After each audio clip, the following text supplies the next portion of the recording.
안녕하세요. 30회 기출문제 풀어봤는데요. 개별공시지가 똑같이 나와가지고 개별공시지가 아마 얘기 많이 들으실 것 같은데 저는 답안을 쓸 때 처음에 논점에 정리해서 답을 항상 언급해주고 시작하는 편이에요. 왜냐면은 논점을 정리해서 아무것도 안 하고 가기에도 좀 그렇고 그래가지고 그래서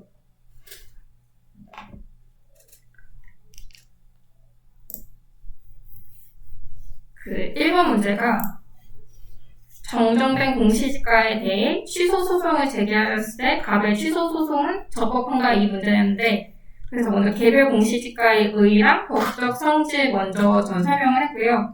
아까 들으신 것처럼 부동산 공시법 제10조에 있고 그 다음에 판례에 따라서 국민의 권리 의무에 직접 영향을 주는 바 처분이라는 입장이다 이렇게 되어 있잖아요. 그래서 일단 취소 가능한 처분이란 걸 언급을 해주고 싶었고 그 다음에 개별 공시지가가 사안에서도 정정이 되어 있다고 해가지고 개별 공시지가가 정정이 된 경우는 틀린 계산 오기 등 명백한 오류가 있을 때 이를 직권으로 정정해서 정정할 수 있는 제도이고 정정된 경우 개별 공시지가가 새로이 결정 공시된 것으로 보며 공시 기준일에 소급하여 효력을 발생한다고 되어 있거든요. 그래서 이걸 바탕으로 취소 소송의 적법성에 대해서 한번 설명을 해봤는데 일단 대상 적격에 대해서 행정소송법 제19조는 취소 소송은 처분 등을 대상으로 한다고 규정하고 있잖아요.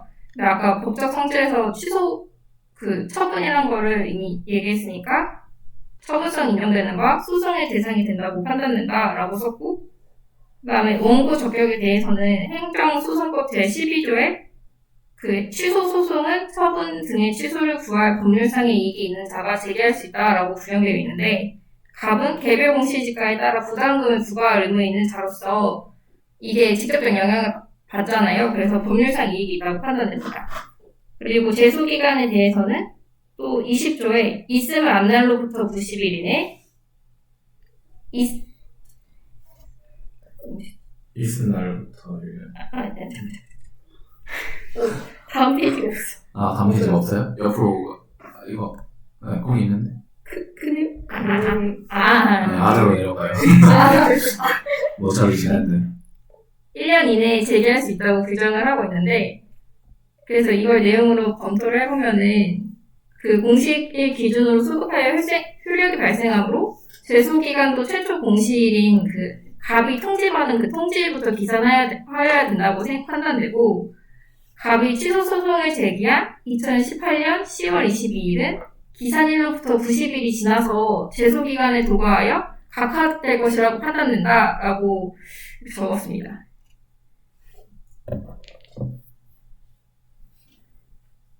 그리고 문제 2번은 이의신청 기간이 도과한 후에 이루어진 A시장의 개별 공시지가가 정정 처분을 위법하다고 주장하는데 갑의 주장은 타당한가 이런 내용이고요.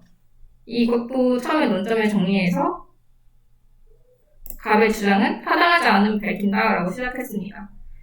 그래서 이의신청은 제가 잘못 적었는데 부동산 공시법 제11조에 있고요. 개별 공시지가에 의의가 있는 자는 결정 공시일부터 30일 이내에 이의를 신청하고 있다고 규정을 하고 있고 갑의 경우 이의 신청 기간을 도과하였다고 판단됩니다. 그리고 정정 사유는 제12조의 대통령령으로 정하는 명백한 오류라는 것이 있는데 시행령 23조에 있고요. 공시 절차를 완전하게 이행하지 않은 경우 토지 가격에 영향을 미치는 주요 요인의 조사를 잘못한 경우 토지 가격 기준표에 적용에 오류가 있는 경우가 있습니다. 그래서 갑의 주장의 타당성은 부동산 공시법 및 국토교통부 질의 회신을 고려해보면 개별 공시지가에 명백한 오류가 있는 때에는 이의 신청과 별도로 정정이 가능하다고 나와 있고요. 그래서 사안의 이의 신청 기간이 도과하였으나 사안의 토지가격 기준표 적용 오류는 대통령령으로 정하는 명백한 오류에 해당하므로 이의 신청과 별개로 개별 공시지가 정정이 가능하다고 생각됩니다. 따라서 갑의 주장은 타당성이 결여된다고 보였어요.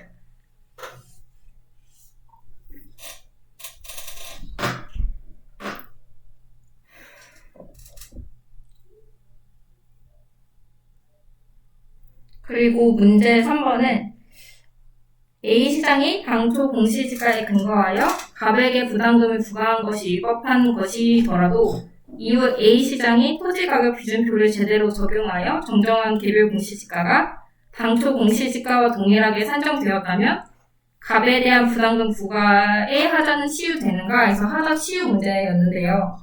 이것도 처음에 내용상 하자이니까 시효가 불가능하다고 하고 시작을 했습니다. 그래서 하자 치유는 아까 설명 들으신 대로 다 아시니까 넘어갈게요. 그리고 저는 이게 하자 치유가 하냐는 문제였으니까 그 가능성이랑 인정 범위에 대해서 설명을 했는데 판례는 제한적 긍정설이라고 해가지고 국민의 권익 보호 및 행정 경제성 조화 측면에서 이게 타당하다고 생각을 했고요.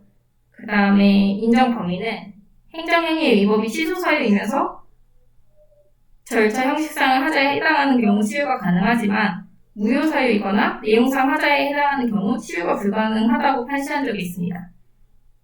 그리고 인정 시비는 쟁송 제기 전까지 가능하다는 입장이고, 그래서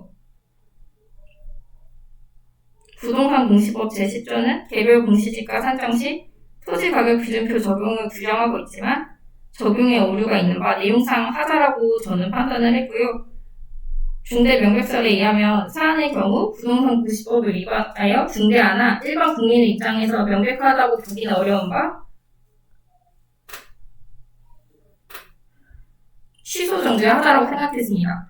그래서 A시장이 토지가격 기준표를 제대로 적용하여서 정정한 개별 공시지가가 당초 공시지가와 동일하게 산정되었다고 하더라도 이것은 내용상 하자이니까 판례에 따라서 내용상 하자는 시효가 불가능합니다. 따라서 갑에 대한 부담금 부과의 하자는 아무리 내용이 같다고 하더라도 여전히 위법하다고 판단된다고 끝냈습니다. 혹시 하실 말씀?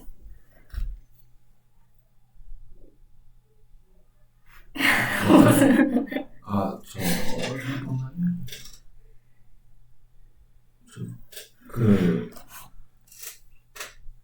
지금 토지가격 기준표 적용 잘못한 거를 내용상 하자고 봐가지고 취유가 불가능하다고 봤잖아요. 네. 이게 제가 예전에 약간 있었던 일이 있어가지고 한 얘기인데, 토지가격 기준표가 왜 내용상 하자예요? 토지가격 기준표는 부동산 공시법에 토지가격 기준표를 적용해야 한다고 나와 있잖아요. 절차일 수도 있잖아요.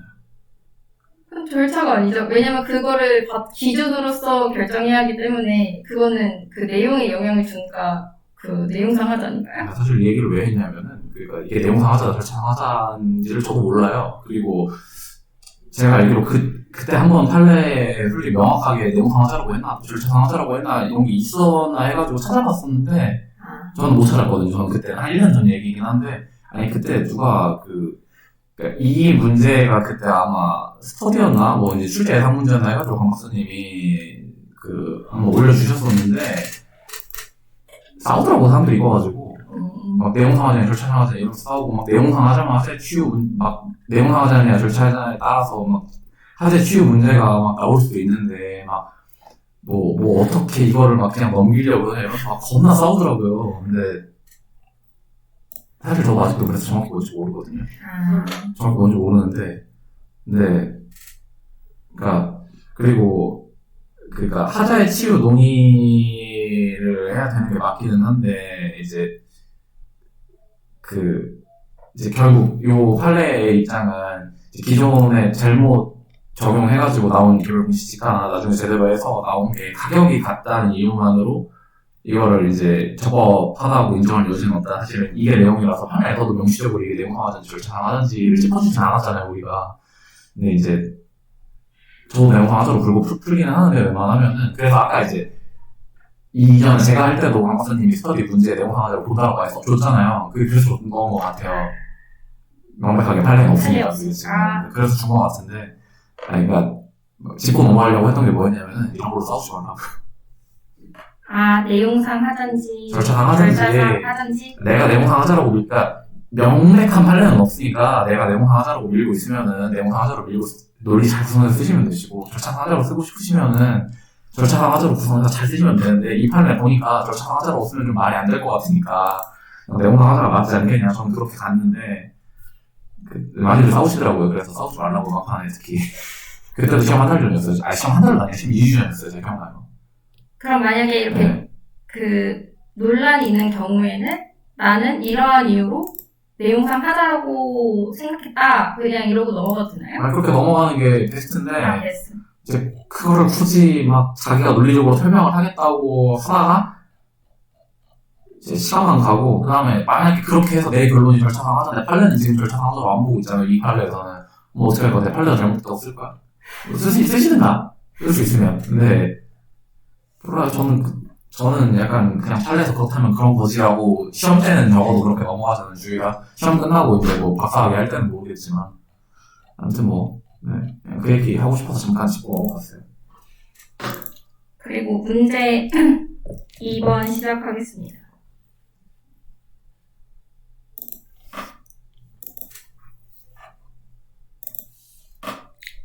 문제 2번에 무릎 1번은 그 골프장 잔여 시설이 동전과 동일하게 운영되려면 오수 처리 시설을 대체하는 새로운 시설의 설치가 필요하는데 그에 대한 비용을 보상받아야 한다고 주장하고 있는 갑의 주장이 법적으로 타당한가 이거를 논의하는 문제였고요.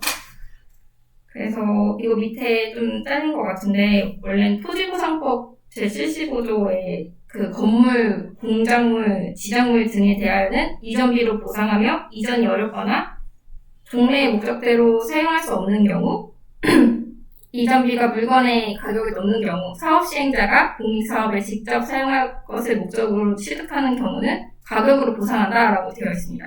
그리고 75조의 75조의 2에서는 동일한 토지 소유자에 속하는 일단의 건축물 일부가 취득되거나 사용됨으로 인하여 잔여 건축물의 가격이 감소하거나 그 밖에 손실이 있을 때에는 그 손실을 보상하여야 한다고 되어 있고요. 근데 판례에서는 지정물의 대체시설을 시공하는 비용 전부를 보상하게 된다면 기존의 낡은 시설물을 신규로 교체하는 것이 되어 정당 보상을 초과하는 보상을 받게 된다고 판시한 적이 있습니다. 그래서 사안의 경우는 이미 갑인 토지 소유자니까 토지보상법 제75조에 따라 이전비로 보상을 받았는데 이 73조나 혹은 아까 말씀드렸던 75조의 2를 적용해서 대체시설 설치 비용을 또 보상하게 되는 경우에는 이거는 기존의 낡은 시설의 동일한 효용을 유지하는 정도가 아니라 신규 시설로 아예 교체해서 정당 보상을 초과하는 보상을 지급하는 것이기 때문에 판례에 따라서 갑의 주장은 타당하지 않다고 판단한다고 저는 썼고요. 그 다음에 무르미는 골프장 잔여 시설의 지가 및 건물 가격 하락분에 대해서 보상을 청구하려고 하는 경우에 갑이 제기할 수 있는 소송에 대해서 설명하라고 해서 저는 이 보상금 증감 청구 소송에 대해서 썼습니다. 네. 근데 이거는 뭐 다들 아시니까 의의 및 취지, 그 다음에 소송의 형식은 형식적 당사자 소송이고 법적 성질은 판례에 따라서 보상금의 증감 및 지급을 구하는 바 확인 급부 소송이며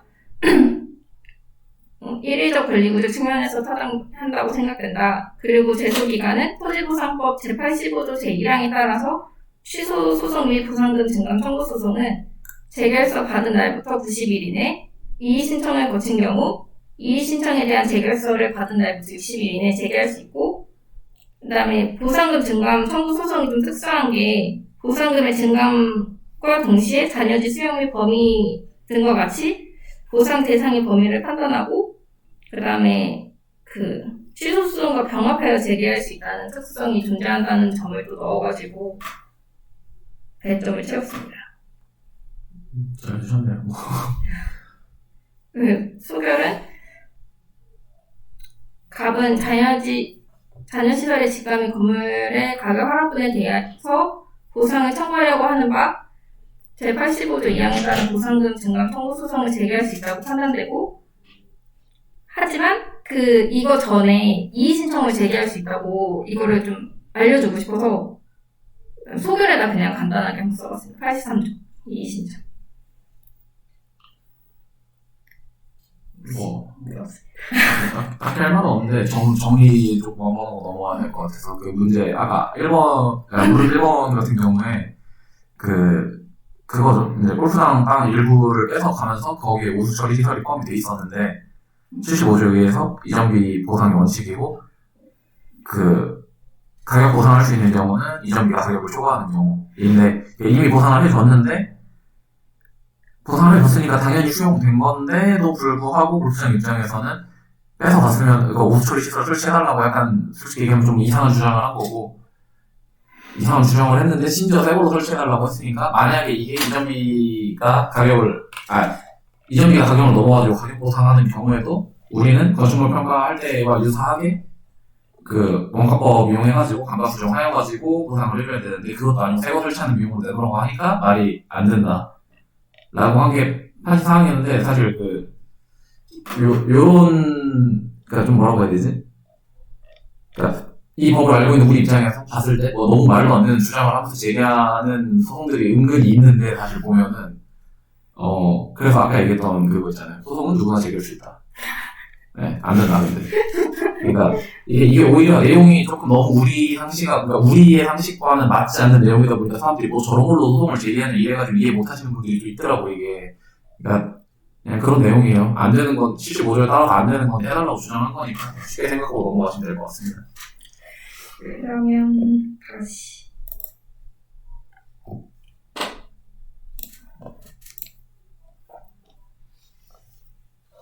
다음에 문제 3번 내용은 이게 간접 손실 보상에 대한 내용이었는데, 이게 직접적인 보상 규정이 없어서 보상의 대상이 아니라고 주장한 사업 시행자의 주장은 타당한가에 대한 내용이었고요. 그래서 간접 손실 보상 개념이 79조 제2항에 공익사업 시행으로 인하여 시행지구 박 재산권자에게 필연적으로 발생하는 손실을 보상하는 것이고, 공공복리 증지 및 재산권 보호의 취지가 있습니다. 그리고 이게 성격이 사후적 보상이고, 그 다음에 원인이 간접적인 재산권 보상이고, 그리고 현대복지국가 요청에 따라서 인정되는 것으로 생활 보상의 성격을 갖고 있고요. 그 다음에 법적 근거가 없다고 했는데, 그래서 일단 헌법 23조 제3항부터 언급을 했습니다. 근데 이 헌법 제23조 3항이 굉장히 여러 학설이 있지만, 판례는 시대적 흐름에 따라 변화가 있지만 유추 적용설이나 직접 효력설을 많이 언급하는 것 같더라고요. 그리고 이게 좀 더 저는 문제 풀 때 적용하기 쉬워가지고 직접 효력설을 쓰는 편인데, 이게 헌법 제23조 제3항이 정당 보상을 직접적으로 명시하고 있고, 그 다음에 국민의 권익보호의 실효성 측면에서도 직접 효력설이 타당하다고 저는 생각한다고 썼습니다. 그리고 이 법적 근거가 또 토지보상법에도 있는데, 토지보상법 제79조가 간접 손실을 법적 근거가 된다고 생각하고, 또한 시행규칙 제59조 내지 제65조에 유형별 근거를 두고 있다고 생각했는데, 혹시라도 이게 명시적인 규정이 없는 경우에는 판례에 따라서 헌법 제23조 제3항이 직접적인 근거가 된다고 판단된다, 이렇게 썼고요. 그래서 사안의 경우는 간접 손실이 발생하였고, 제가 많이 넘긴 것 같은데. 이거 설명 안 했는데, 간접 손실 보상이 요건 충족 여부도 일단 언급을 해야 되잖아요. 그래서 간접 손실 보상 요건은 간접 손실의 발생, 특별한 희생, 그 다음에 보상 규정 존재, 이렇게 있는데, 간접 손실 발생이 대상이 되기 위해서는 공익사업지구 밖의 재산권자로서 손실이 발생이 예견 가능하고 손실 범위가 특정 가능해야 합니다. 그래서 사안의 경우 공익사업으로 인하여 비영업자의 영업이 직접적인 영향을 받아서 그 요건이 충족하였다고 생각하고, 그 다음에 특별한 희생 측면에서는 그 인적 범위의 특정 가능성과 침해의 성질 강도를 종합적으로 고려해야 되는데, 사안의 경우 A조합은 공익사업으로 인해서 영업장 폐쇄라는 좀 수익 한도를 넘는 피해를 받아서 특별한 희생이라고 판단했고, 그 다음에 제가 A조합이란 거에 가로를 친 이유가 인적 범위의 특정 가능성이잖아요. 그래서 그 비영업장이 A조합 거니까 그 A조합이 그 특정 가능성이 된다고 생각해서 거기에다가 가로를 쳤습니다.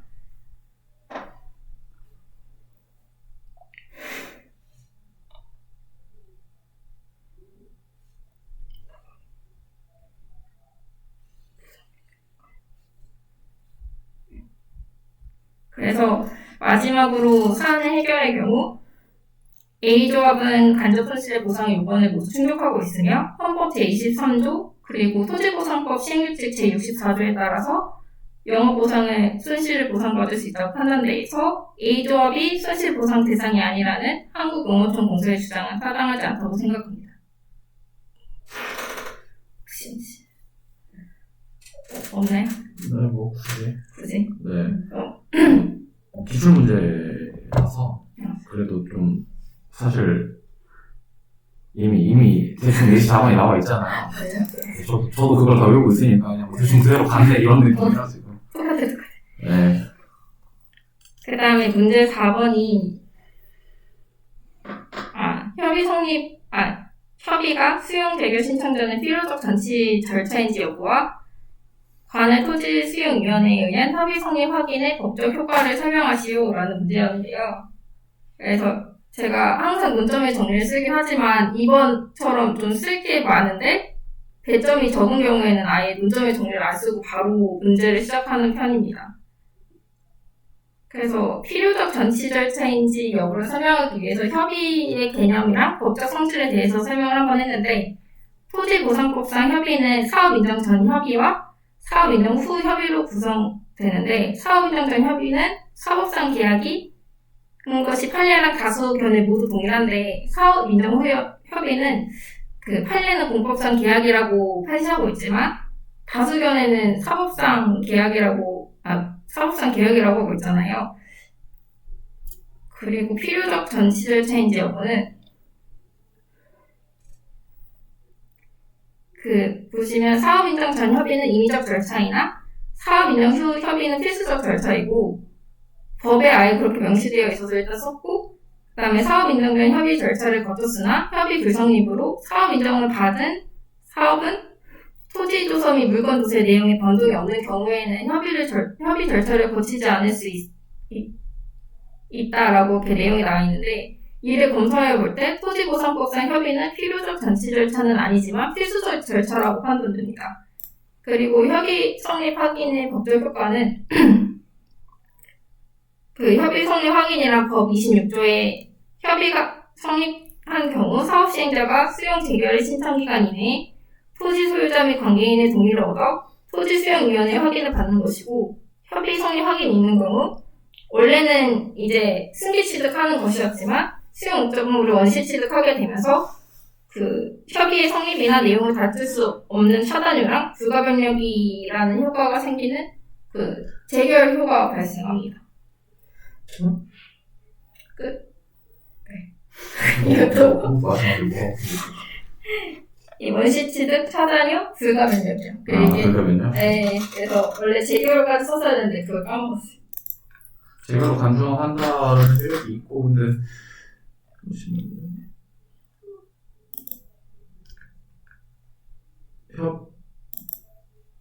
차단과 협의 성립도 다툴 수 없었나요? 내용을 다툴 수 없는 걸로 기억하는데, 성립은 소송으로 그래가지고 협의 성립 확인된 거 가지고 다투려면은 일단 협의 성립 확인 자체 취소송 제기해서 효력을 부인한 다음에 내용을 다퉈야 된다잖아요. 이거 아니에요? 협의 성립? 아니, 내용을 다툴 수 없다는 차단은 맞는데 성립은 아닐걸요? 네. 성립 아니에요? 네, 그거 아닌 걸로 알고 있는데. 뭐 그 정도만. 네, 이거는 네. 협의의 내용만 다툴 수 없는 거고 성립이 된 거 안 된 거 자체는 취소소송으로 다툴 수 있게 되어 있으니까. 취소로 다툴 수 있으니까. 네, 아마 그거였을 거예요. 알겠습니다. 저도 사실 지금 기억이 그렇게 해가지고. 취소소송. 이거 관련해가지고 판례가 하나 있죠. 어디? 이거 무슨 판례였지? 판례가 하나가 아니라 너무 많은데. 진정한 소유자 판례? 강호사님이 맨날 이거 쓰라고 강조하시는데. 근데, 솔직히 얘기해서, 시험장에서 내가 진정한 소유자 판례를 알고 있다고 하더라도, 그 시간 내에 그거를 쓸 수 있을까라고 얘기를 하면은, 약간, 전 못 쓸 것 같아요. 뭐, 쓸 거, 너무 길어, 일단. 그러니까 저도 이번에 문제 4번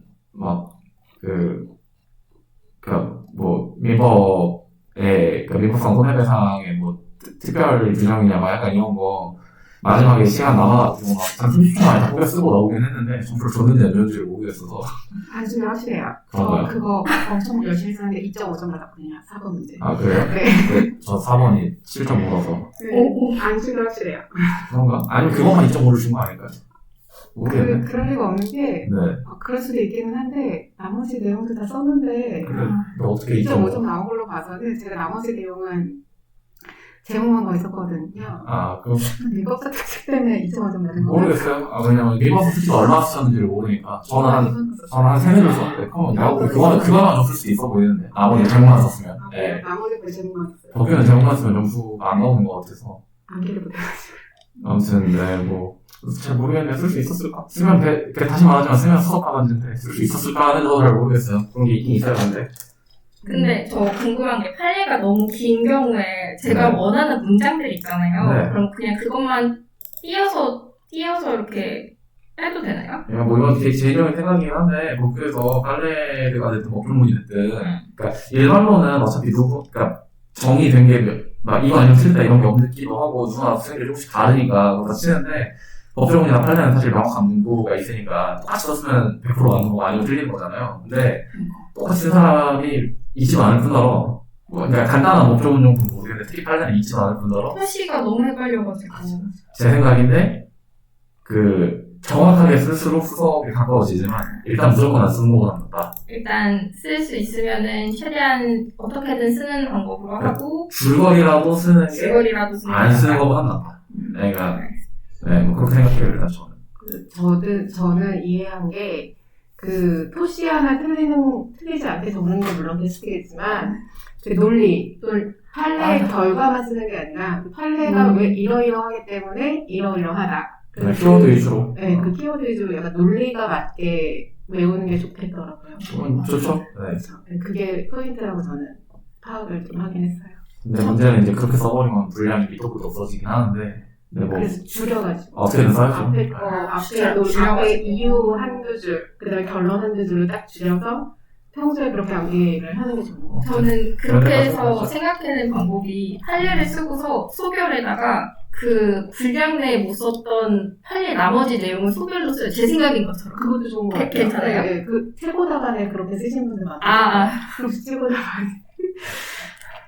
그래가지고 아까 말씀하신 것 중에 보호법이 보호 범위를 넘어서는 할 때 저는 그걸 제 생각인 것처럼 항상 그렇게 썼습니다.